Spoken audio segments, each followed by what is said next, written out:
কোনো এক ভাই বা কোনো এক শুভাকাঙ্ক্ষী আমাকে কমেন্ট করেছেন, আসসালামু আলাইকুম আপু, আমার বয়স হচ্ছে ২৪ বছর। আমি সৌদি প্রবাসী। ২-৩ দিন পর পর আমার রাতে স্বপ্নদোষ হয়। কি করব? দেশের এবং প্রবাসের ভাই বোনদের প্রতি সালাম। আসসালামু আলাইকুম, আমি প্রভাষক ডাক্তার রিক্তা পারভীন, হোমিওপ্যাথি এবং আয়ুর্বেদিক চিকিৎসক। আজকে খুব গুরুত্বপূর্ণ একটি বিষয় নিয়ে আলোচনা করব, যে বিষয়ে অনেকেই প্রশ্ন করেছেন বা অনেক কমেন্টস আসে। বিশেষ করে যারা অবিবাহিত এবং যারা স্ত্রীকে রেখে দূরে থাকে, প্রবাসে থাকে, সেই সব ভাইয়েরা এই কমেন্টস গুলো করেছেন। ঠিক একই প্রশ্ন অনেকেই করছেন যে তাদের ২-৩ দিন পর পর স্বপ্নদোষ হয় অথবা এক রাতে ২-৩ বার হয়। তারা এখন কি করবে? আমি প্রথমেই আপনাদের স্বপ্নদোষের কিছু খারাপ কুফল নিয়ে আলোচনা করব। সেটা হলো যে স্বপ্নদোষ হলে যে পরিমাণ বীর্য বের হয়, অর্থাৎ রাতে স্বপ্ন দেখেই কাউকে নিয়ে দেখেই হোক বা আহ, মানে কিছু না করেই হোক, কিছু উম, যে বীর্যটা বের হয়ে যায় সেই বীর্যের পরিমাণটা কিন্তু খুব বেশি থাকে। অর্থাৎ একবার স্বপ্নদোষ হলে যে পরিমাণ বীর্য ক্ষরণ হয়, ৩ থেকে ৪ বার স্ত্রী সহবাস করলে সেই পরিমাণ বীর্য যায়। তাহলে একবার যদি রাতে স্বপ্নদোষ হয়, তাহলে যে পরিমাণ যাবে, এইভাবে যদি ২ থেকে ৩ বার হয়, তাহলে কি পরিমাণ যেতে পারে? তো এই যে অতিরিক্ত স্বপ্নদোষ হওয়া এবং অতিরিক্ত বীর্য ক্ষয় হওয়া, এটা যৌন অক্ষমতার অন্যতম একটা কারণ। প্রতিনিয়ত যদি স্বপ্নদোষ হতে থাকে তাহলে কিন্তু লিঙ্গের খর্বতা চলে আসে, লিঙ্গ একদম নিস্তেজ হয়ে যায়। মনে হয় যখন নিস্তেজ অবস্থায় থাকে তখন মনে হয় যে লিঙ্গ কচ্ছপের মতো ভিতরে ঢুকে যাচ্ছে।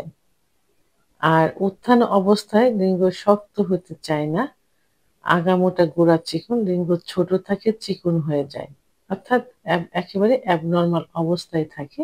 এটা অতিরিক্ত স্বপ্নদোষ হলে কিন্তু এই সমস্যাটা সব থেকে বেশি হয়ে থাকে। তো এটা রাত্রে স্বপ্ন দেখে হতে পারে, আবার না দেখেও হতে পারে, কিছু না দেখেও হতে পারে। তো এটা কেন হয়? স্বপ্নদোষটা কেন হয়? স্বপ্নদোষটা হলো যাদের অতিরিক্ত কিছু মানে সেক্সুয়াল বিষয় নিয়ে যারা চিন্তা ভাবনা করে থাকে। বাবা,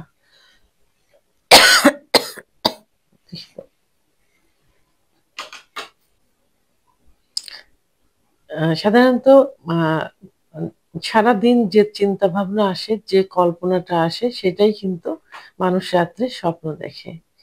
তো অতিরিক্ত সেক্সুয়াল বিষয় নিয়ে যদি চিন্তা ভাবনা করা যায়, অতিরিক্ত মেয়েদের নিয়ে যদি চিন্তা ভাবনা করা যায়, অর্থাৎ মেয়েদের বিষয়ে চিন্তা ভাবনা করতে গিয়ে যেখানে সেক্সুয়াল বিষয়টা চলে আসে, সারাদিন যদি সেগুলো মাথার ভিতর ঘুরপাক খেতে থাকে এবং যদি পর্নোগ্রাফি দেখে অতিরিক্ত, এবং অতিরিক্ত পর্নোগ্রাফি দেখে যদি রাত্রে ঘুমে যায়, আহ, যারা বিদেশ থাকে, প্রবাসে থাকে, তারা সাধারণত সারাদিন কাজ শেষে বেডে যখন আসে তখন ফোনটাই তাদের সঙ্গী হয়। তা ফোনে বিভিন্ন ভিডিও দেখতে থাকে, পর্নোগ্রাফি দেখে, সেক্সুয়াল ভিডিও দেখে, যে কারণে সেই চিন্তা ভাবনাটা মাথার ভিতর চলে আসে। তখন তার থেকে কি হয়, স্বপ্নদোষটা হয়ে থাকে। এবং ভাবে এ হচ্ছে কেন? তো এইসব চিন্তা ভাবনা, সেক্সুয়াল চিন্তা ভাবনা থেকেই তখন কি হয়, স্বপ্নদোষ হয়। তো এই জন্য প্রথমে কি করতে হবে, এটা যেন না হয়, এটা যেন বন্ধ থাকে, স্বপ্নদোষ না হয়, তার জন্য এসব চিন্তা ভাবনা করা যাবে না।